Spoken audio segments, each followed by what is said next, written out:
चलिए हम लोग शुरू करते हैं रिवीजन। 1 शॉट रिवीजन का प्लान है हमारा, जो आपके एग्ज़ाम में आना है। कुछ चैप्टर्स हैं, कौन कौन से चैप्टर हैं? एक तो ये थियरी के पोर्शन हैं, वो चाहे बेसिक अकाउंटिंग टर्म्स हो गए, आपके कंसेप्ट हो गए, कन्वेंशंस हो गई, ये थियरी के पोर्शन, अकाउंटिंग स्टैंडर्ड IFRS हो गया। और फिर इसके बाद हम आते हैं अकाउंटिंग इक्वेशन बनाते हैं जर्नल एंट्री पर, और क्या कहते हैं, हाँ, कैश बुक पर, सब्सिडरी बुक्स, ये सभी चीज़ें मिला करके हम लोग जो है 3 वीडियो बनाएंगे, उसका रिवीजन करेंगे और एग्ज़ाम के पहले ये सभी हम लोग इसको यूट्यूब पर भी अपलोड कर देंगे। तो अब हम लोग शुरू करते हैं अकाउंटिंग टर्म्स पहले। ठीक, अकाउंटिंग टर्म्स में बिजनेस ट्रांजैक्शन की बात हो रही है। मतलब ऐसा कोई ट्रांजैक्शन का मतलब होता है एक दूसरे से लेना देना, एक्सचेंज करना, एक्सचेंज बिटवीन 2 पर्सन, 2 और मोर पर्सन। तो अब एक्सचेंज बिटवीन 2 और मोर पर्सन तो कई चीज़ें हो सकती, लेकिन जो बिजनेस से रिलेटेड, इसलिए यहाँ पर वर्ड लगा है बिजनेस ट्रांजैक्शन। उसी बिजनेस ट्रांजैक्शन को ही हम लोग अपनी बुक्स में रिकॉर्ड करते हैं। हमने जनरल एंट्री की डिफिनीशन शुरुआत में पढ़ी थी, every transaction and event which can be measured into terms of money are recorded in the books of account. तो इसलिए हमको बिजनेस ट्रांजैक्शन पहले पहचानना पड़ेगा। क्या हुआ बिजनेस ट्रांजैक्शन? हमने गुड्स परचेज किया तो ये बिजनेस ट्रांजैक्शन है। हमने गुड्स का सेल किया, ये क्या है? बिजनेस ट्रांजैक्शन है। सैलरी का पेमेंट किया, ये क्या है? बिजनेस ट्रांजैक्शन है। आगे बढ़े, अकाउंट। अब हम लोग लेजर पोस्टिंग पढ़ चुके हैं, तो हमें समझ में आता है कि अकाउंट क्या है। अकाउंट क्या है? किसी भी एक तरीके की सूचना एक जगह पर समराइज करना, लिख देना, और वो भी कैसे? क्रोनोलॉजिकल ऑर्डर में लिखते हैं। जैसे मान लीजिए सेल एक अकाउंट है। अब सेल से संबंधित सारी सूचनाएं, उसके डेबिट क्रेडिट जिधर भी लिखते हैं, सेल के क्रेडिट में नॉर्मली लिखते हैं। परचेज बना रहे हैं तो परचेज के डेबिट में सब ट्रांजैक्शन हम लिखते चलते हैं नॉर्मली, बाकी तो क्रेडिट भी करते हैं कुछ चीज़ें। तो अकाउंट समझ में आया। अब कैपिटल की बात करते हैं। कैपिटल क्या होता है? कैपिटल वो चीज़ होता है जो मालिक, कैपिटल वो चीज़ है जो ओनर, बिजनेस का ओनर अपनी फर्म में लगाता है।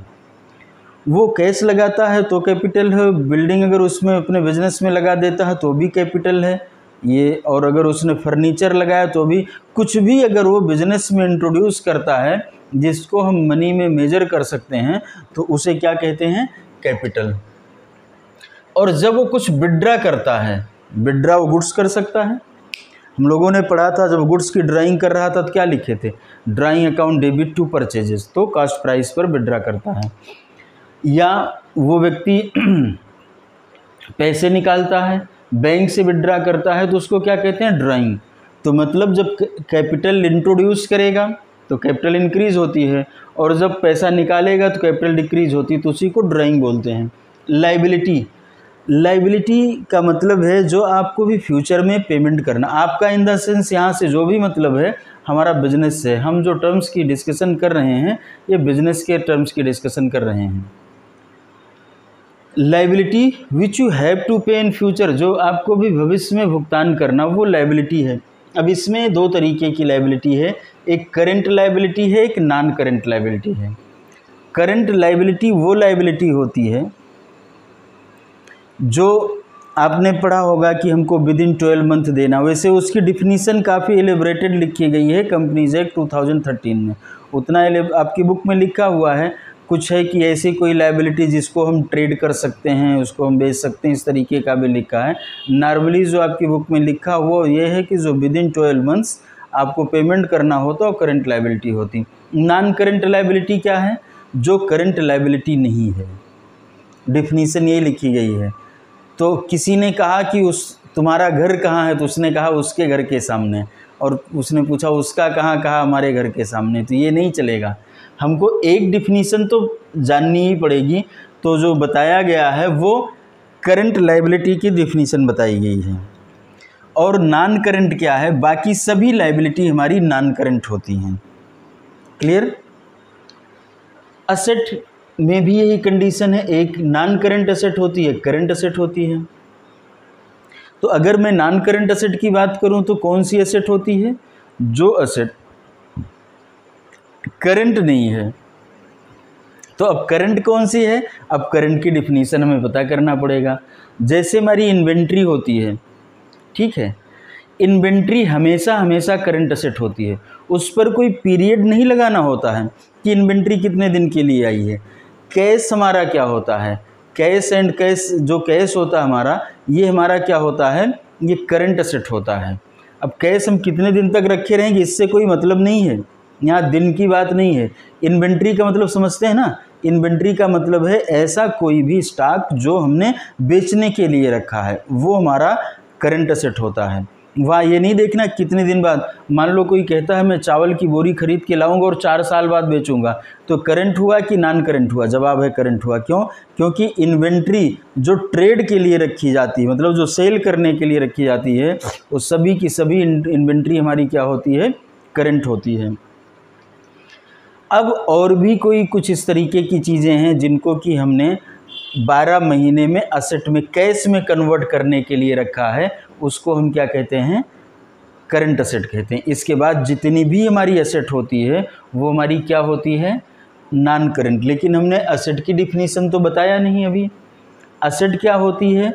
जो भी इकोनॉमिक रिसोर्सेस हैं, मतलब विच यू ओन्स मतलब विच बिजनेस ओन्स, तो जो बिजनेस के इकोनॉमिक रिसोर्सेस हैं, आपकी बुक में लिखा गया जो बिजनेस के इकोनॉमिक रिसोर्सेस हैं, इसका मतलब ये होता है कि जो बिजनेस का है तो ओन करता तभी तो बिजनेस का है, तो जो बिजनेस के इकोनॉमिक रिसोर्सेस हैं जिनका कि हम यूज कर सकते हैं, वो हमारी एसेट होती है। और कैटेगरी हमने पहले बता दिया। अब हम आते हैं रिसिप्ट पर। रिसिप्ट दो टाइप की होती है, एक कैपिटल रिसिप्ट होती है, एक रेवेन्यू रिसिप्ट होती है। रेवेन्यू रिसिप्ट क्या है? पहले हम रेवेन्यू रिसिप्ट की बात करते हैं। तो रेवेन्यू रिसिप्ट जैसे आप सेल करते हो, ठीक है, वो हमारी रेवेन्यू रिसिप्ट है। हमने मान लीजिए कोई बिजनेस किया, सर्विस इंडस्ट्री, जैसे मैं कोचिंग पढ़ाता हूँ, अगर कोचिंग पढ़ाता हुआ व्यक्ति, उसके लिए रेवेन्यू रिसिप्ट क्या है? जो पढ़ा रहा, जो फीस मिलेगी वो उसके लिए रेवेन्यू रिसिप्ट है। लेकिन मान लीजिए मालिक ने बिजनेस में पैसा लगाया, ये क्या है? ये कैपिटल रिसिप्ट है, ठीक है। तो रेवेन्यू रिसिप्ट क्या है ये हम पहले डिसाइड कर लेते हैं। रेवेन्यू रिसिप्ट वो है, हमने एक बार डिफिनीशन लिखा था, रिसिप्ट फ्रॉम, कहाँ से? ध्यान देना है, रिसीव्ड फ्रॉम, इधर रफ कर दें, रिसीव्ड फ्रॉम, बोलिए, sale of goods. Clear? Received from sale of goods,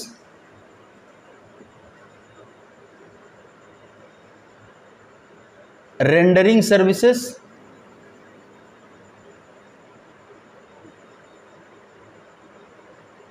are from rent, royalty, interest,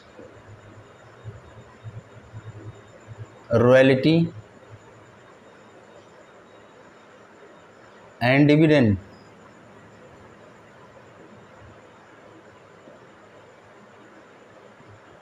ठीक है, ऊपर लिख देते हैं रिसीव्ड फ्रॉम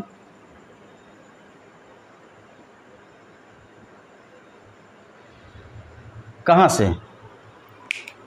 गुड्स को बेचने से जो मिलता है, जो हम सर्विस रेंडर करते हैं वहाँ से मिलता है, या जो हमें इंटरेस्ट, रॉयल्टी और डिविडेंड से प्राप्त होता है। ये अकाउंटिंग स्टैंडर्ड 9 में लिखी हुई डिफिनीशन है। बुक में क्या लिखा है पता नहीं, लेकिन जो एस 9 में लिखा है उस पर कोई इधर उधर नहीं कर सकता है।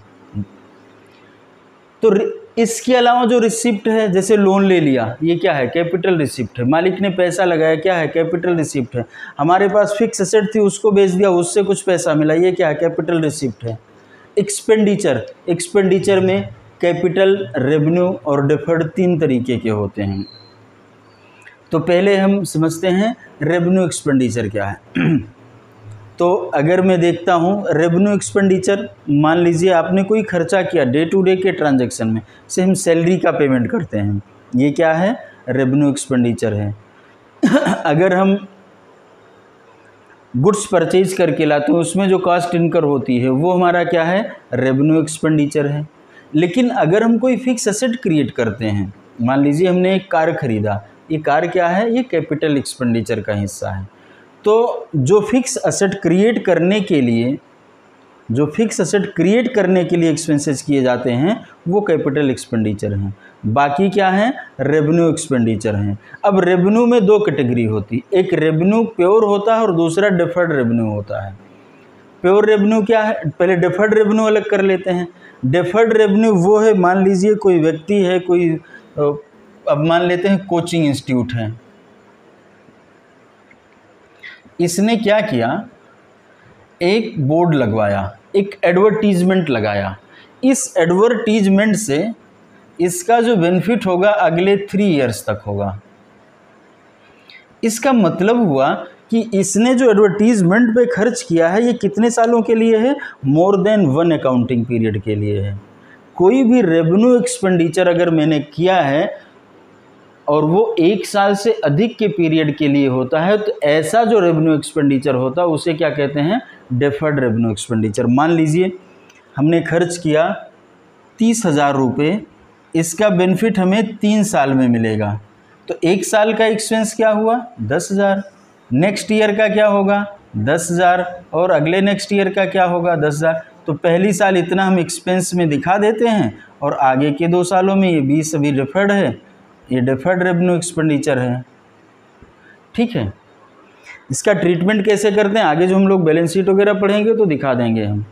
और फिक्स एसेट, जो भी खर्चे हमारे फिक्स एसेट क्रिएट करने में, जो एक्सपेंडिचर हमारा फिक्स एसेट क्रिएट करने में होता है उसको हम क्या कहते हैं, कैपिटल एक्सपेंडिचर कहते हैं। ये तीनों क्लियर हुआ। एक्सपेंस क्या है, एक्सपेंस क्या है, which business has been used, जो बिजनेस ने प्रयोग कर लिया है उसे क्या कहते हैं, एक्सपेंस कहते हैं। वही रेवेन्यू एक्सपेंडिचर एक्सपेंस की कैटेगरी में आता है। इनकम और प्रॉफिट एक जैसी चीज़ है। मान लो किसी ने सेल किया है और इस सेल को करने में हमारा कुछ खर्च हुआ है। सपोज करिए उसने 10,000 का सेल किया, इसको सेल करने में खर्च हुआ है 2,000 रुपये, तो ये जो 8,000 निकल करके आ रहा है इसे प्रॉफिट कह लो या इनकम कह लो। ठीक है, इससे मैंने कहीं रेवेन्यू वर्ड लिखा है कि नहीं लिखा है, नहीं लिखा है। रेवेन्यू भी एक होता है, रेवेन्यू। ये सेल हमारा किस कैटेगरी में आता है, रेवेन्यू में। रेवेन्यू की डिफिनीशन अभी मैंने ऊपर लिखी थी, जो रेवेन्यू रिसिप्ट की थी वही रेवेन्यू की डिफिनीशन है, बस उसमें है रिसीव्ड आर रिसीवेबल। ने लिखा था रिसीव्ड फ्रॉम, तो वहाँ पर क्या लिखना होगा, रिसीव्ड आर रिसीवेबल फ्रॉम, कहाँ से, वही उतनी चीज़ें, sale of goods, rendering services or from royalty, dividend and interest. इनसे जो भी हमको प्राप्त होता है या प्राप्त होने के लिए हम ऑथराइज हो जाते हैं, मतलब हमारा राइट आ जाता है, तो उसको रेवेन्यू बोलते हैं। तो sale, revenue minus expenditure is called profit और इनकम। गेन क्या होता है, गेन भी प्रॉफिट है लेकिन स्पेशल नेचर का है, जो इंसिडेंटल टू बिजनेस होते हैं। से सपोज करिए कि उसने कोई, उसके पास इन्वेस्टमेंट था, बिजनेस के पास इन्वेस्टमेंट था, उसने बेच दिया, 10,000 का प्रॉफिट हो गया, इस प्रॉफिट को हम क्या कहते हैं, गेन कहते हैं। उसने अपना कोई फिक्स एसेट बेच दिया, उससे कोई प्रॉफिट निकल करके आया, वो गेन होता है। लॉस क्या है, लॉस हम लोगों ने पढ़ा था, डैमेज, डिस्ट्रॉयड और लूजिंग समथिंग। कुछ लिखना है क्या, लिखने कोई मतलब तो नहीं है। परचेजेस क्या है, परचेज अंग्रेजी की परचेज दूसरी है और अकाउंटिंग की परचेज दूसरी है। अगर मैं फर्नीचर खरीद के लाता हूँ, ध्यान देना, मैं फर्नीचर खरीद के लाता हूँ, फर्नीचर का व्यवसायी नहीं हूँ, तो अंग्रेजी में तो यही लिखते हैं ना, परचेज फर्नीचर, और एक और लिखते हैं गुड्स खरीद के लाता हूँ, इसको क्या कहते हैं, परचेज गुड्स। तो अकाउंटिंग की परचेज का मतलब क्या होता है, जो मैंने गुड्स खरीदा है उस परचेज को परचेज बोलते हैं। अकाउंटिंग में फर्नीचर की परचेज को परचेज नहीं कहते हैं। परचेज रिटर्न, अरे जो परचेज माना है उसी कर वापस करेंगे तो परचेज रिटर्न की कैटेगरी में आएगा। किसी कारण से वापस कर सकते हैं, हो सकता है कि ज़्यादा आ गया हो सकता है गलत स्पेसिफिकेशन का गुड्स आ गया हो या डिफेक्ट हो। तो सेल क्या है? अब मैं फर्नीचर का व्यवसायी नहीं हूँ, फिर भी हमारे पास जो फर्नीचर था हम उसको बेच रहे हैं।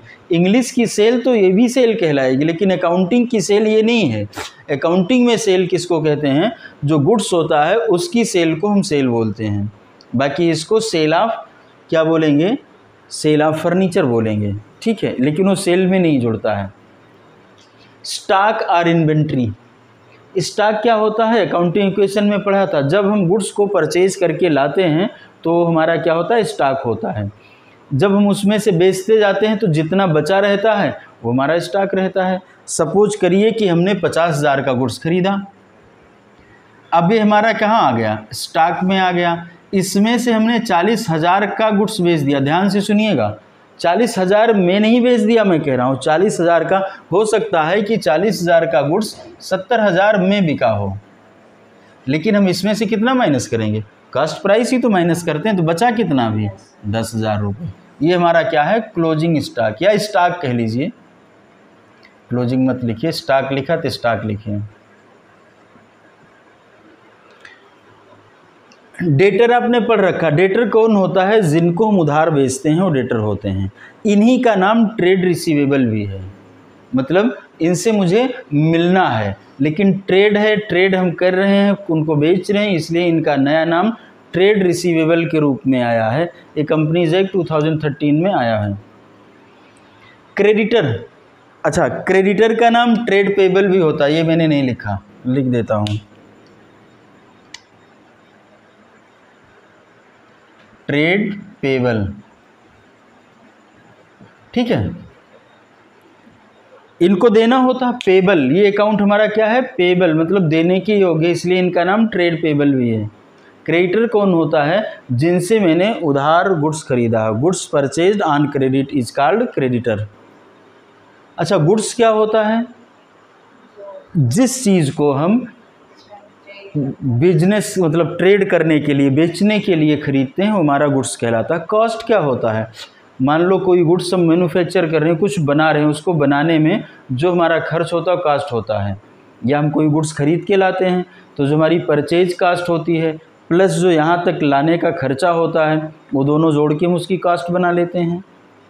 वाउचर क्या होता है? वाउचर जो अकाउंटेंट होता है बिजनेस में, वो क्या करता है? एक डॉक्यूमेंट तैयार करता है, ट्रांजैक्शन के डॉक्यूमेंट प्रिपेयर करता है। जैसे मान लीजिए उसको कैश में कुछ पेमेंट करना हुआ, उसको परचेज के साथ में एक डॉक्यूमेंट लगाना कि उसकी डिटेल लिख करके डेबिट क्रेडिट करना होता है, उसी को हम वाउचर कहते हैं। डिस्काउंट। डिस्काउंट हमारा दो तरीके का होता है। एक होता है ट्रेड डिस्काउंट और दूसरा होता है कैश डिस्काउंट। ट्रेड डिस्काउंट क्या होता है? ट्रेड डिस्काउंट और कैश डिस्काउंट। कैश डिस्काउंट क्यों दिया जाता है? अर्ली पेमेंट रिसीट करने के लिए, प्रॉम्प्ट पेमेंट के लिए, तुरंत भुगतान के लिए। तो तुरंत भुगतान के लिए किसको पेमेंट किया जाएगा? जिसको हम उधार पर गुड्स बेचते होंगे। अब ये थोड़े ना कि हम जा रहे हैं और कह रहे हैं कपड़े वाले से, भाई अगर मैं तुरंत तुझे पैसा दूंगा तो तू मुझे कितना छूट देगा? वो कहेगा पागलपन की बात करते हो क्या, पैसा तुम्हें तुरंत देना ही देना। तो मतलब अगर वो मुझे जो भी छूट दे रहा, वो कौन सी छूट होगी? ट्रेड डिस्काउंट होगी। ट्रेड डिस्काउंट लिस्ट प्राइस पर दिया जाता है और कैश डिस्काउंट जो दिया जाता है वो जितना हम पेमेंट करने जा रहे हैं उस पर दिया जाता है। तो ये दिया किसको जाता है? किसी रेगुलर कस्टमर को दिया जाता है। इसमें लोगों को बड़ा कन्फ्यूजन रहता है, इसलिए क्लियर कर लीजिए। ट्रेड डिस्काउंट, कैश डिस्काउंट क्या है? प्रॉम्प्ट पेमेंट के लिए दिया जाता है। बाकी जो डिस्काउंट होते हैं वो अगर हम गए हैं कपड़ा खरीदने और सेल लगी हुई है तो ये कौन सा डिस्काउंट है? ट्रेड डिस्काउंट है, ना कि कैश डिस्काउंट है। वहाँ थोड़े न कह रहे हैं आओ आओ ज़रा तुम चले आओ और फटाफट से ये बताओ तुम तुरंत पैसा दे रहे हो कि नहीं। अरे जाता हुआ कस्टमर है, तुरंत नहीं देगा, जितने मर्जी दे दो, गायब हो गया, क्या करोगे? तो ट्रेड डिस्काउंट उस व्यक्ति को सबको दिया जा सकता है, लेकिन कैश डिस्काउंट हम उस व्यक्ति को दे सकते हैं जिसको हम जानते हैं, पहचानते हैं, जिससे हम रेगुलर बिजनेस कर रहे हैं। जो नॉर्मली हमारा डेटर और क्या होता है नाम, ट्रेड रिसीवेबल की कैटेगरी में आता है। डिस्काउंट क्लियर हुआ। अलाउंस का मतलब ये होता है, मान लीजिए हमने कोई गुड्स खरीदा, हमारे गुड्स में थोड़ा सा डिफेक्ट है, थोड़ा सा कट लगा हुआ, उसने कहा ठीक है ये गुड्स आपका 5,000 का है ना, हमने कहा हाँ, हमने कहा हम नहीं लेने वाले हैं, उसने कहा भाई एक काम करो 500 की मैं छूट दे रहा हूँ, मैंने देखा कि कुछ तो इस पे दिख रहा नहीं है, लेने को तैयार हो गए। तो अलाउंस सेल जो कर रहा है वो देता है और जो परचेज कर रहा है वो पाता है। तो अलाउंस भी किस कैटेगरी में आता है, इसी डिस्काउंट की ही कैटेगरी में आता है, ठीक है। बैड डेट, बैड डेट क्या है, मान लीजिए एक व्यक्ति से पैसे लेने थे, एक व्यक्ति से पैसे लेने थे 10,000 रुपये,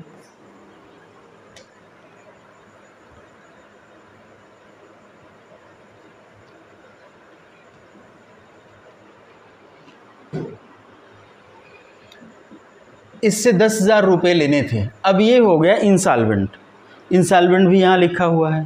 इंसॉल्वेंट का मतलब हम लोग डिस्कस कर लेते हैं। इंसॉल्वेंट का मतलब होता है जिसके पास में असेट कम हो जाए और लायबिलिटी अधिक हो जाए। ये आपकी किताब में इतना तक तो लिखा हुआ है इंसॉल्वेंट के बारे में।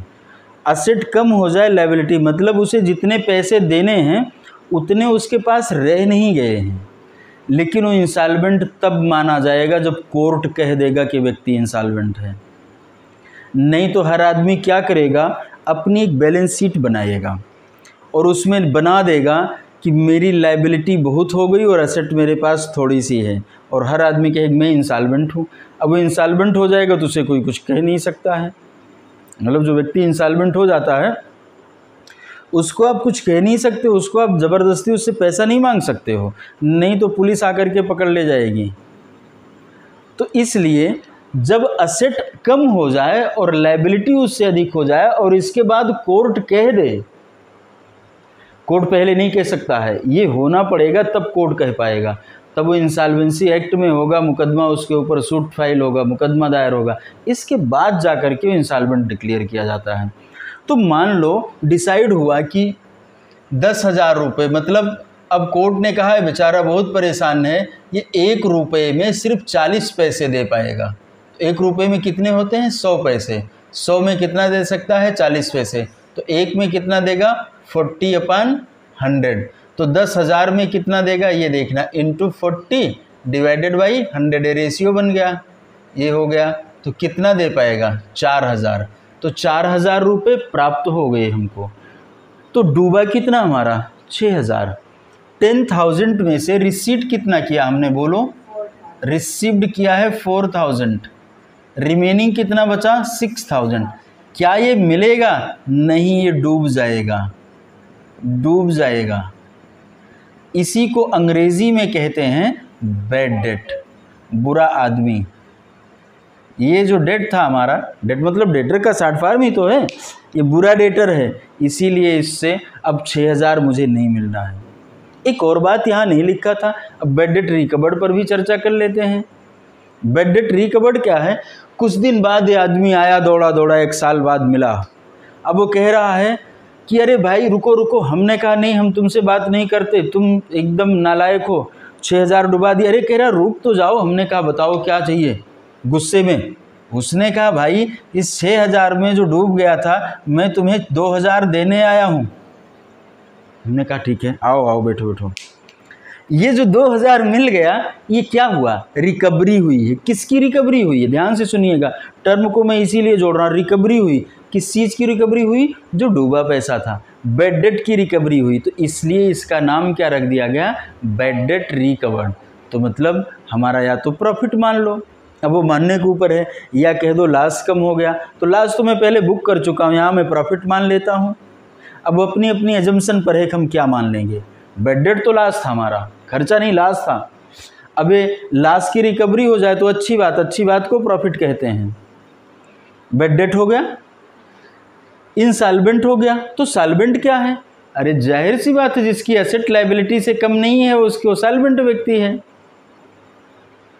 Book value depreciation, book value पर ध्यान देना। अच्छा बुक वैल्यू क्या है, मैं इतने दिन में समझ नहीं पाया बुक वैल्यू क्या है। जो भी वैल्यू तुम अपनी किताब में लिख रहे हो वही बुक वैल्यू है। मान लीजिए तुम्हारा डेटर 10,000 का है। डेटर कितने का है? 10,000 का। अब बुक में तुम कितना लिखोगे? 8,000 नहीं, कितना लिखोगे? 10,000। तो ये तो बुक वैल्यू है। कोई आपने फर्नीचर खरीदा है, आपके पास 50,000 का है, अब ये आपकी बुक में कितना लिखा है? 50,000। तो इसकी बुक वैल्यू क्या हुई? 50,000। कुछ घूमना नहीं। अगर कुछ लोग घूम जाते हैं, बुक वैल्यू क्या है? अरे जो किताब में लिखी वही बुक वैल्यू होती है। बुक वैल्यू, जो वैल्यू आपकी बुक में लिखी हुई बुक वैल्यू है। डेप्रीसिएशन क्या होता है? मान लीजिए आपने एसी लगाया, अब एसी आप 5 साल के लिए, 6 साल के लिए लगवा लिए, या जितने भी दिन के लिए आपने लगवा लिया, कुछ दिन बाद इसकी वैल्यू धीरे धीरे घटती है। मतलब लगवाते ही शुरू हो जाती है, वैल्यू इसकी घटनी शुरू हो जाती है। उसी को अंग्रेजी में कहते हैं डेप्रीसिएट होना। तो जितनी वैल्यू इसकी उस पीरियड में घटी हुई होती है, दैट इज कॉल्ड डेप्रीसिएशन। इतने में कहीं डाउट है तो पूछिए। और कुछ टर्म्स है हमारे, उस पर भी आते हैं। क्या बच्चा, इसमें तो हो गया ना पूरा? ये पूरा हो गया। तो फिर हम थोड़ा सा, क्या रह गया अभी? Purchase return. Purchase return, sales return, यहां की बात करते हैं।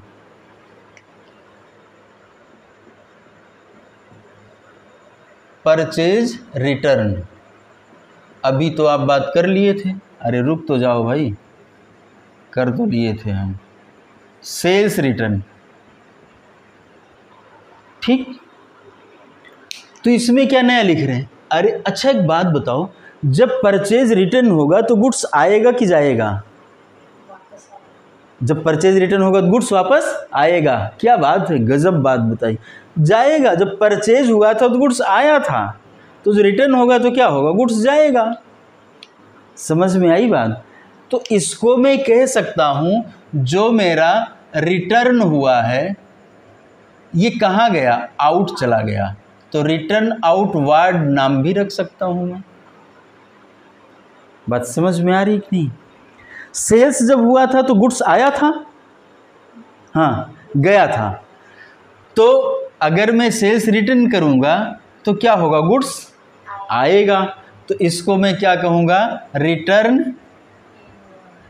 इनवर्ड। ध्यान देना है इस बात का। क्या? जब रिटर्न होता है, याद रटना नहीं है, रट लेने से फिर हम भूल जाते हैं एग्जाम में। अब हम सोच रहे हैं क्या परचेज रिटर्न को रिटर्न आउटवर्ड कहते हैं कि सेल्स रिटर्न कहते हैं? क्यों सोच रहे हैं? अब तो बगल वाले पर मुझे भरोसा। इससे हमने पूछा भाई तुम बताओ किसको कहते हैं। अब अपने पर भरोसा छोड़ दिया, बगल पर छोड़ दिया। अच्छा सोचो, कोई तुम्हारे भी बगल बैठा होगा, वो तुम्हारे भरोसे गया है, तुम उसके गए हो, तुक्का लग गया तो ठीक है। तो परचेज रिटर्न मुझे नहीं समझ में आता क्या है, ध्यान से सुनना है। मैंने सीए में पढ़ाते हुए देखा लोगों को, कोई भूल जाते हैं, 11 12 सब पढ़ के बीकॉम भी पढ़ के गए होते हैं। जब रिटर्न करने पर गुड्स वापस बाहर जा रहा है तो रिटर्न आउटवर्ड, और जब रिटर्न पे गुड्स मिल रहा है तो return inward. Out in, goods in, inward, out तो आउटवर्ड। तो अब समझ में आ रही बात ना? अच्छा, अब इसी के साथ एक और बात आती है, नोट लिखे जाते हैं। जब मैं सेल करता हूं तो सेल इनवाइस होती है, जब मैं परचेज करता हूं तो परचेज इनवाइस होती है। अब इसका डॉक्यूमेंट क्या है? सेल का तो सेल इनवाइस डॉक्यूमेंट है, परचेज का तो परचेज इनवाइस डॉक्यूमेंट है। इसका डॉक्यूमेंट क्या है? बोलो, पता नहीं। अब मैं सोच रहा हूं, अब जब मैं परचेज रिटर्न करता हूं, जब मैंने परचेज किया था तो क्या किया था? जब मैंने परचेज किया था तो क्या किया था? Purchase account debit to Mohan. मान लो मोहन से खरीदा था, क्लियर। अब जब मैं वापस करूंगा तो क्या करूंगा? Mohan debit to purchase. ध्यान देना, मोहन डेबिट टू परचेज, यही करना होता, लेकिन उसको अलग करने के लिए मैंने उसका नाम परचेज रिटर्न रख दिया है। तो अब मैं अपने डॉक्यूमेंट में लिखूंगा Mohan I am debiting your account, मतलब जिस नोट को मैं दे रहा हूं उसमें क्या लिख रहा हूं? डेबिटिंग। तो इस नोट का नाम क्या पड़ जाएगा? Debit note. ध्यान देना, जब मैं पार्टी को डेबिट करता हूं, जिस रिटर्न में मैं पार्टी को डेबिट करता हूं, वहां डेबिट नोट इशू करते हैं। अच्छा, अब सेल में बता दो, सेल में जब मैंने सेल किया था सोहन को, तो मैंने सोहन को क्या कहा था? डेबिट किया था। मैंने कहा सोहन मुझको तुझसे पैसे लेने, कितने? 10,000 रुपये। अब वो सामान खराब निकला या किसी कारण से उसने वापस कर दिया, तो फिर मैं क्या कहूँगा? लाओ 2,000 और दे जाओ? नहीं, फिर मैं कहूँगा अच्छा ठीक है, मैं तुम्हें क्या कर रहा हूँ, एक नोट दे रहा हूँ। डॉक्यूमेंट तो दूंगा ना उसको, मैंने गुड्स वापस लिया है इस व्यक्ति से, उसका कोई कागज़ तो दूंगा। तो कागज़ में क्या लिखूंगा? I am debiting your account, crediting your account. अब इसका नाम क्या होगा? Credit note. अब ये याद कैसे करना है? याद करना नहीं है, समझना है। क्या समझना है? परचेज रिटर्न है तो गुड्स बाहर जाता है, चूँकि परचेज पर अंदर आया था, तो इसका नाम होता है रिटर्न आउटवर्ड। और तब मैं पार्टी को क्या करता हूँ? डेबिट करता हूँ, तो क्या कहूँगा? Debit note. सेल्स रिटर्न है तो गुड्स बाहर जाता है, सेल्स रिटर्न में गुड्स अंदर आता है। इन होता है, इनवर्ड है, इनवर्ड हुआ ना। अब मैं पार्टी को क्या करता हूँ? क्रेडिट करता हूँ, तो मैं क्या लिख दूंगा? जो नोट लिखूंगा उसका नाम क्या रख दिया? Credit note. ये है, और कुछ बचा है क्या? ठीक है, ये हमारे टर्म होते हैं। अब अगला शुरू करते हैं, अकाउंटिंग प्रिंसिपल। तो जो प्रिंसिपल बुक में हैं वो आपको बताना है कि क्या क्या आपके कोर्स में है, और हम लोग इसको पढ़ते हैं। ठीक है, तो सबसे पहले क्या बताया गया है? मैं पहले कुछ कंसेप्ट या प्रिंसिपल की बात करता हूँ। एक तो एंटिटी कंसेप्ट है। पहला क्या दिया गया है? अच्छा, एजम्पशन पहले दी गई। एजम्पशन, फंडामेंटल एजम्पशन कहते हैं। देखो, फंडामेंटल एजम्पशन,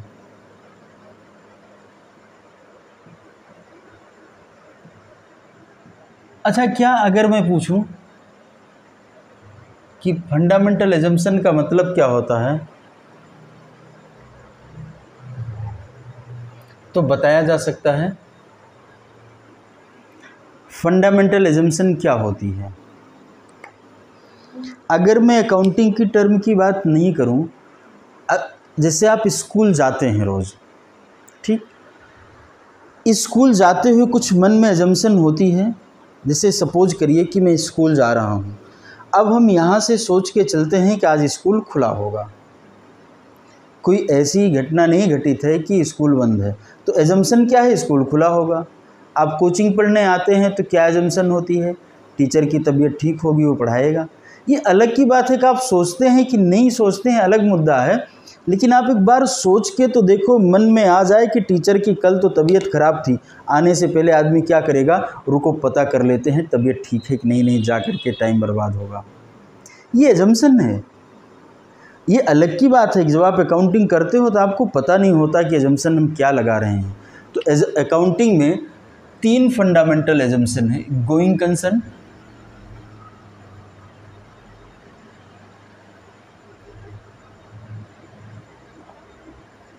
एक्रूअल,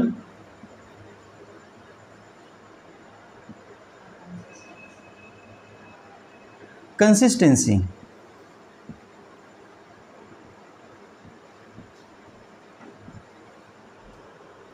ये 3 हमारी फंडामेंटल एजम्पशंस हैं। गोइंग कंसर्न क्या होता है? गोइंग कंसर्न अब आपके कोर्स में तो बहुत ज़्यादा नहीं है, लेकिन गोइंग कंसर्न का मतलब ये होता है, हम अपनी अकाउंटिंग ये मान करके करते हैं कि हमारी फर्म आगे लगातार ऐसे ही चलती रहेगी, नियर फ्यूचर में बंद होने का कोई इसके चांस नहीं है। ठीक, अगर ऐसा दिख जाता है, अगर ऐसा दिखता है कि नहीं कल फर्म बंद हो जाएगी, तब हम क्या करते हैं? तब गोइंग कंसर्न कॉन्सेप्ट फेल हो जाता है हमारा, और फिर हमारे वैल्यूएशन के मेथड मेथड क्या होते हैं? बदल जाते हैं। वैल्यूएशन का मेथड क्या है? जो मैंने असेट की वैल्यूएशन की थी वो अलग हो जाती है। हमारी अकाउंटिंग में कुछ चेंजेस आते हैं, क्या आते हैं वो कोर्स में नहीं है, तो मैं बहुत डिटेल में नहीं जाना चाहता हूँ। बस गोइंग कंसर्न का मतलब है फर्म आगे चलती रहेगी, ये मान करके हम अपनी अकाउंटिंग करते हैं। दूसरा क्या है? एक्रूअल।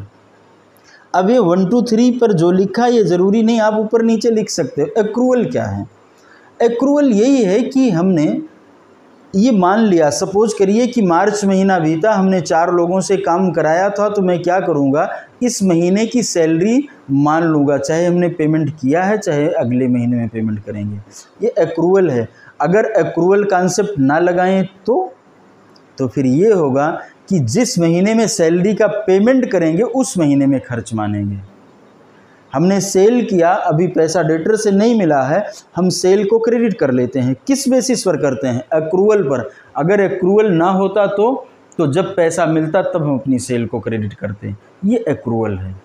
कंसिस्टेंसी क्या है? मान लीजिए हम कोई एक मेथड फॉलो कर रहे हैं वैल्यूएशन का, जैसे अभी तो डिप्रिसिएशन आप लोगों ने पढ़ा नहीं, सपोज करिए कि डिप्रिसिएशन का WDV मेथड हम लगा रहे हैं, तो हम हर साल ईयर टू ईयर यही लगाते रहेंगे। अगर ऐसा नहीं है तो ये फेल हो जाता है, तो फिर हम उसको लिख करके बताते हैं कि ये हमारा सिस्टम फेल हुआ है, हमने इस साल कंसिस्टेंसी नहीं फॉलो किया। अब टेंशन हो गया होगा कहाँ लिखना है, आपके कोर्स में नहीं है कहाँ लिखना है, ठीक है, ये अकाउंटिंग स्टैंडर्ड में लिखना होता है। सिर्फ इसका मतलब आपको समझना, डेफिनीशन याद करनी है कि कंसिस्टेंसी क्या है। ईयर टू ईयर हम अपने मेथड को फॉलो करते रहते हैं। ये हमारी फंडामेंटल एजम्पशन का पार्ट है। तो 3 हमारे फंडामेंटल एजम्पशंस हैं। ये प्रिंसिपल ही है, लेकिन ये प्रिंसिपल मान लिया जाता है कि हम इसको लगा रहे हैं, एज्यूम कर लेते हैं। ये हमारा रहा फंडामेंटल एजम्पशन। ठीक, आगे क्या है? प्रिंसिपल में बताइए। पहला एंटिटी कॉन्सेप्ट। एंटिटी कॉन्सेप्ट, ये एंटिटी कॉन्सेप्ट क्या है? इसका नाम हम सेपरेट एंटिटी कॉन्सेप्ट भी रख सकते हैं। मतलब सेपरेट एंटिटी कॉन्सेप्ट का मतलब ये हुआ, ये है हमारा बिजनेस, ये बिजनेस बना हुआ है और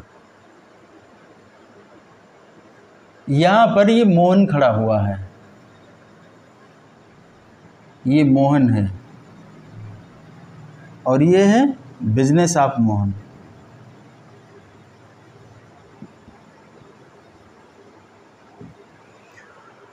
मोहन, बिजनेस ऑफ मोहन, ये दोनों अलग अलग व्यक्ति हैं। ये किसने कहा है? ये अकाउंटिंग ने कहा है। आपको जो मानना वो मानिए, लेकिन बिजनेस जो मानता है, जो अकाउंटिंग मानती है, वो क्या कहती है? बिजनेस और उसका मालिक अलग अलग व्यक्ति हैं। इसी कारण से हम cash account debit to capital की एंट्री भी करते हैं। वहाँ पर कौन सा कॉन्सेप्ट लगता है? सेपरेट एंटिटी कॉन्सेप्ट या एंटिटी कॉन्सेप्ट या बिजनेस एंटिटी कॉन्सेप्ट, जिस भी नाम से आप जानें। अगला बताइए। Money measurement concept.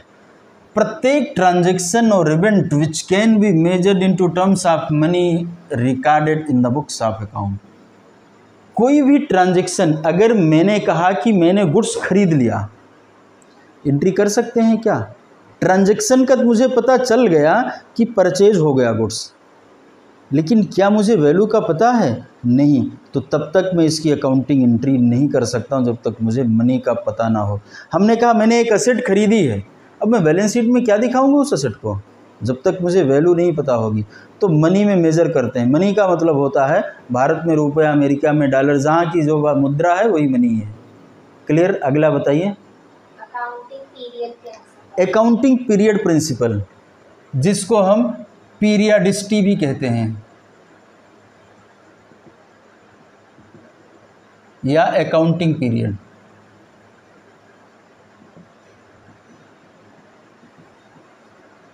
ठीक है, अकाउंटिंग पीरियड का क्या मतलब है? मैंने कहा तुम्हारी सैलरी कितनी है, आदमी पूछेगा सैलरी कितनी है। अरे कौन सी बात पूछ रहे हो यार, सवाल तो पूरा पूछ लो। क्या मेरा प्रश्न पूरा है? नहीं, तुम दिन की सैलरी पूछ रहे हो कि महीने की पूछ रहे हो कि साल की पूछ रहे हो। एक आदमी ने बताया मेरी सैलरी 5 लाख रुपए है, दूसरे ने बताया मैं 2 लाख पाता हूँ। इसने अपना पर एनम बताया और इसने अपना मंथली बताया। अगर यही शब्द ना होता, इसकी सैलरी ज़्यादा दिख रही थी। यही है अकाउंटिंग पीरियड कॉन्सेप्ट। एक पीरियड होता है, पीरियड यहाँ से शुरू होता है, यहाँ पर ख़त्म होता है, कोई भी होता है। जैसे आप स्कूल में जाते हो, स्कूल कितने बजे शुरू होता है, सपोज करिए 8 बजे, तो ये टाइम है। कितने बजे ख़त्म होता है, ये भी एक टाइम है। लेकिन अगर मैं पूछूं किस पीरियड के लिए खुलता है, तो मान लो 8 से 12, तो किस 4 आवर्स के पीरियड के लिए खुलता है। ऐसे ही अकाउंटिंग पीरियड एक पीरियड के लिए होता है, मतलब एक टाइम से लेकर के दूसरे टाइम तक। नॉर्मली ये 1 ईयर का होता है, और भारत में हमारे ज़्यादातर ये अप्रैल टू मार्च चलता है। मैंने ये नहीं कहा यही चलता है, ये चलता है ज़्यादातर। और बाकी कोई 3 महीने पर अपना बिजनेस का प्रॉफिट देखना चाहे, कोई 6 महीने में देखना चाहे, कोई महीने में देखना चाहे, तो कोई रोक थोड़े ना है। अगला फुल डिस्क्लोजर प्रिंसिपल का मतलब होता है कि हमारे पास जो भी इंफॉर्मेशंस हैं, जो हमारे अकाउंटिंग रिकॉर्ड्स हैं, उसके बारे में मुझे पूरा बताना होता, पूरा डिस्क्लोजर देना होता है, कोई भी तथ्य छुपाने नहीं है। ये फुल डिस्क्लोजर प्रिंसिपल होता है। Materiality,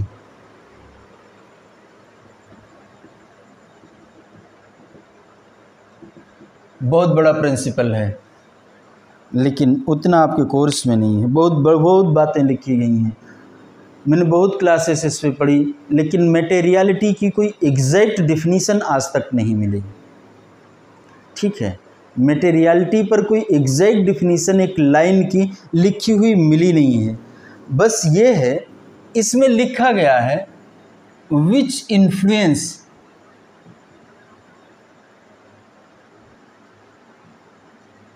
decision of user, decision of user, जो यूजर के डिसीजन को प्रभावित करता हो वो मटेरियल है। और जितनी मटेरियल चीज़ें होती हैं सबका अलग से डिस्क्लोजर दिया जाता है। जो अभी फुल डिस्क्लोजर लिखा है ना, फुल डिस्क्लोजर में मटेरियल चीज़ें अलग से दिखाई जाती। जैसे सपोज करिए कि आप जा रहे हैं कहीं टहलने जा रहे हैं, गए दिल्ली टहलने के लिए, आपने किराया इतना खर्च किया, कुछ और खर्च किया, ठीक है, तो आप बता रहे हैं किसी को खर्चा कि मेरा इतना खर्च हुआ, और उसी में आपने एक बोतल 20 रुपये की पानी भी खरीद लिया। क्या ये 20 रुपये की बोतल मटेरियल है? तो मेरा मानना है कि नहीं है। खर्चे तो आपके 25-30 हज़ार हुए हैं, एक ये भी सिर्फ एक ही बोतल पानी, तो ज़रूरी नहीं है कि इसको अलग से डिस्क्लोज किया जाए। आप इसको कह सकते हैं हाँ और अन्य खर्चे हुए इतने रुपए के, कहीं पानी खरीद लिया, कहीं आपने आइसक्रीम खा ली, कहीं कुछ और छोटा सा काम कर लिया, तो ये 10-10, 20-20 रुपये के खर्चे आपने अलग से नहीं कहा। क्यों? क्योंकि मटेरियल नहीं था। प्रूडेंस, प्रूडेंस क्या होता? बुद्धिमत्तापूर्ण निर्णय। बुद्धिमत्तापूर्ण निर्णय का मतलब ये है, लिखा गया है कि हम अपने फ्यूचर पॉसिबल लॉसेस को अपनी बुक में रिकॉग्नाइज कर लेते हैं, लेकिन फ्यूचर पॉसिबल प्रॉफिट्स को बुक में रिकॉग्नाइज नहीं करते हैं। उसके पीछे का कारण, सपोज करिए मैं प्रश्न पूछता हूँ, आपके घर का एक व्यक्ति है जो रोज़ रात को 8 बजे आ जाता है, रोज़, उसके पहले आ जाता है, 8 के बाद नहीं होता है, उसके पहले आ जाता 8 PM। एक दिन ऐसा हुआ कि 8:30 तक नहीं आया, आपने उसको फ़ोन मिलाया, फ़ोन नहीं उठाया उसने, और फिर जब आपने 8:45 पर फिर से फ़ोन मिलाया तो ये मोबाइल स्विच ऑफ है का मैसेज आने लगा। मन में विचार क्या आएगा? अच्छा या खराब? खराब। क्या ये पक्का हो जाता है कि खराब है? नहीं, ये भी जवाब सही खराब आएगा, अच्छा भी आएगा, भी डाउट है क्या कहीं कुछ गड़बड़ तो नहीं हो गया। ये कंफर्म नहीं किया आपने कि गड़बड़ हो गया, लेकिन हम जो एक्शन प्लान बनाते हैं किस पर बनाएंगे कि अच्छा होने का इंतज़ार करेंगे कि अच्छा हुआ होगा और घर बैठे रहेंगे, या हम दूसरा काम करते हैं कि आदमी गायब हो गया, इस पर काम करते हैं। काम किस पर कर रहे हैं? अच्छे पर नहीं, खराब पर। क्यों? अरे अच्छा होगा तो कोई बात नहीं है, लेकिन अगर खराब होगा तो एक्शन प्लान चाहिए हमको ना। मान लो कहीं चोट लग गई, कुछ हो गया है, तो इसलिए यही तो बुद्धिमत्ता है भाई। हम ढूंढ रहे हैं, कुछ दिक्कत हुई होगी तो मिल जाएगा, और अगर ठीक है आ रहा होगा तो आने दो, कोई बात नहीं है। इसी तरीके से सपोज करिए कि आपको लग रहा है कि अगले महीने में 8,000 रुपये का एक्स्ट्रा खर्चा या लॉस कुछ समझ में आ रहा कि हो जाएगा। आपने कहा कोई बात नहीं, हो जाने दो, और लग रहा था दूसरी बात, ये लॉस की उम्मीद थी और ऐसा कभी लगा कि 10,000 का प्रॉफिट हो सकता है। अब आपने कहा कोई बात नहीं, 10,000 का प्रॉफिट होने वाला है, खर्च कर लो,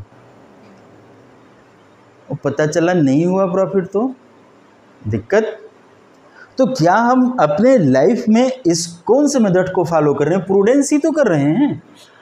हम कहेंगे नहीं, प्रॉफिट होने वाला हो जाने दो, तब काम करेंगे इस पर, तब खर्च करेंगे, और लॉस होने वाला है तो पहले से ही प्रोविज़न बना लेते हैं। This is called prudence principle. इसीलिए हम अपने फ्यूचर पॉसिबल लॉसेस को, मैंने ये नहीं कहा लॉस को, पॉसिबल लॉस या पॉसिबल प्रॉफिट की बात हो रही है, ये प्रूडेंस कहलाता है।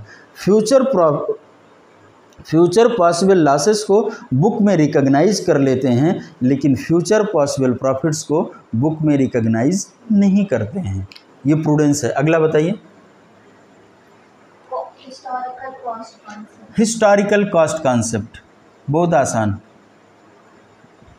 क्या है हिस्टोरिकल कॉस्ट कॉन्सेप्ट? का मतलब हुआ जो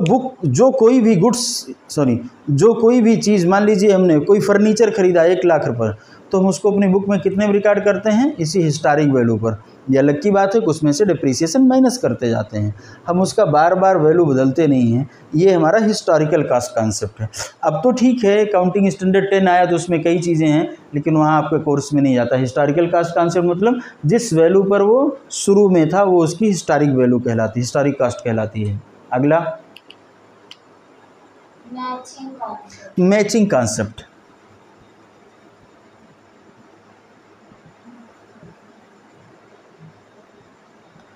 मेरा एक प्रश्न है, आपने 1,000 रुपये की 5 शर्ट खरीदी, कितना मिला? 5,000। 5,000 में मिली। अब आपने 1,200 रुपये की 4 शर्ट बेच दिया, कितने का बिका? 4,800। प्रॉफिट हुआ या लॉस? 1,000 की 5 शर्ट खरीदी 5,000 में, 1,200 की 4 शर्ट बेच दी 4,800 में। खरीदा कितने का? 5,000 का। बेचा कितने में है? तो क्या हुआ, प्रॉफिट या लॉस? कितने का? कैसे पता चला? आपने मैचिंग कॉन्सेप्ट लगा दिया। क्या मैच करा दिया? आपका रेवेन्यू ये है तो इससे कॉस्ट भी मैच करा दिया। 1,000 इंटू 4 कितना हो गया? 4,000। तो हमारा प्रॉफिट कितने का हो गया? 800 का। This is called matching concept. When we are match the cost with the revenue, that is called the matching concept. Clear है? कॉस्ट जो रेवेन्यू हमने अर्न किया उसी से हम अपने खर्चे को मैच कराते हैं, इसे हम क्या बोलते हैं? Matching concept. क्लियर कट समझ लेना। कॉन्सेप्ट लोग भूल जाते हैं, बहुत जल्दी से भूलते हैं। वीडियो आप अगेन करके देख लेना, समझ में आ जाएगा, याद हो जाएगा सब। आगे बढ़िए। डुअल एस्पेक्ट कॉन्सेप्ट बताना है क्या? डुअल एस्पेक्ट, इतने दिन से हम एंट्री कर रहे हैं, जिसका डेबिट होता है उसका क्रेडिट भी होता है और सेम अमाउंट से होता है। यही है कॉन्सेप्ट ऑफ डुअलिटी या डुअल एस्पेक्ट। ये मैं बहुत पढ़ा चुका हूँ, शुरुआत में भी पढ़ाया था। आगे बढ़िए। रेवेन्यू रिकग्निशन, ये भी हमने पढ़ा दिया। रेवेन्यू अभी मैं पढ़ा था, रेवेन्यू रिकग्निशन ही था। क्या था? ध्यान देना, रेवेन्यू रिकग्निशन क्या था? Received or receivable from the sale of goods, rendering services or royalty, interest and dividend. यहाँ से जो होता है यही हम रेवेन्यू रिकग्नाइज करते हैं। आगे वेरीफिएबल का मतलब होता है कि हम अपने जो भी चीज़ें इसमें डेबिट क्रेडिट कर रहे हैं उसको हम वेरीफाई करते हैं कि जो है सही है कि नहीं सही है। अगला बताइए। इतने ही हैं कॉन्सेप्ट या प्रिंसिपल, इतने ही हैं। इसके बाद आप अकाउंटिंग स्टैंडर्ड्स देखना, ठीक है? हम पूरा कर लेते हैं, अपनी बुक से देख लेना, अगर कुछ समझ में नहीं आता है तो पूछना। अकाउंटिंग स्टैंडर्ड्स आपकी बुक में दिया गया है, लेकिन उसमें 2 गलत लिखे हुए हैं। एक तो अकाउंटिंग स्टैंडर्ड 6, यहाँ पर लिखा गया है डेप्रीसिएशन।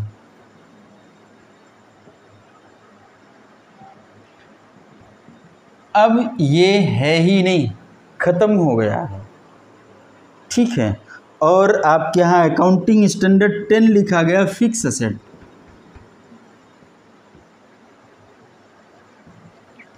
इसका नाम अब हो गया है प्रॉपर्टी